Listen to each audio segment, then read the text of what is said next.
मैं आपके सामने मेरा पहला पॉडकास्ट लेके प्रस्तुत हुई हूँ। इस पॉडकास्ट में कुछ खासियत होगी कि कई कहानी एक कविता के रूप में होगी। शुरू करने से पहले कई सवाल होंगे जिनके जवाब आपको पूरी कविता में तलाशने होंगे। अब तलाशना ज़रूर, क्योंकि अंतिम में आपको वो सवाल वापस दोहराए जाएंगे जिनके जवाब आपको कमेंट बॉक्स में देने पड़ेंगे। ये भी ध्यान रखिएगा, बहुत गौर से सुनिएगा, क्योंकि कुछ सवाल आपको कविता में भी मिल सकते हैं। चलो शुरू करते हैं। तो कविता कुछ इस प्रकार शुरू हुई कि देखते ही देखते एक कहानी बन पड़ी, कोई राजा या रानी की नहीं, बल्कि एक ऐसी जानलेवा मानसिक बीमारी की। दुखों का सहारा लिए लोगों का सर्वनाश देखिए, कैसे शादी कर प्रताड़ित करते हुए इंसाफ की सीढ़ी पे थके एक इंसान की जो आखिर दम तोड़ गया। हाँ, वही अतुल सुभाष जैसे कई कहानियों की बात करते हैं। आज चलो साथ में उन इंसाफ की सीढ़ी पे हम भी चढ़ के देखते हैं।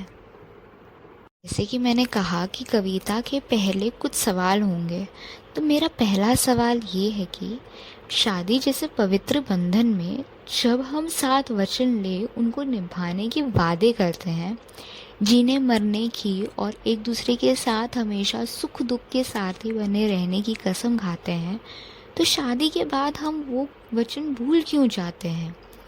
मेरा दूसरा सवाल ये है कि जब हम शादी जैसे पवित्र बंधन को निभा नहीं सकते, तो ज़बरदस्ती उस बंधन में बनने की क्या ज़रूरत है।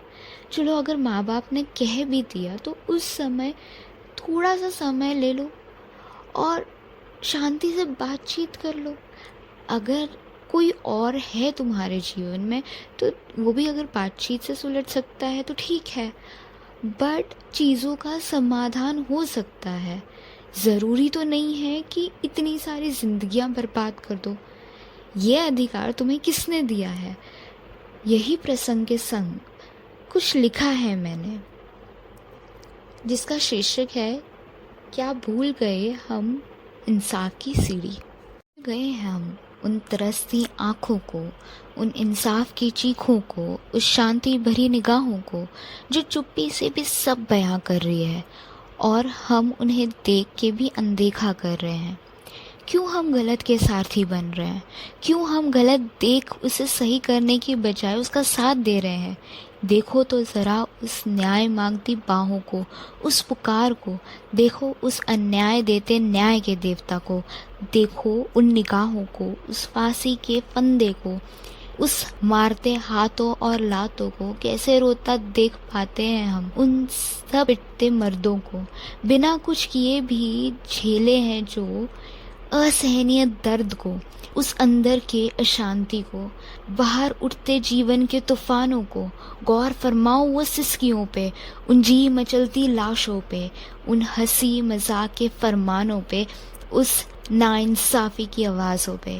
गौर फरमाओ उन पैगामों पे, बदले हुए अंदाज़ों पे, प्यार में पीड़ा नफ़रत में हलचल भरे ज़िंदगी के लम्हों पे।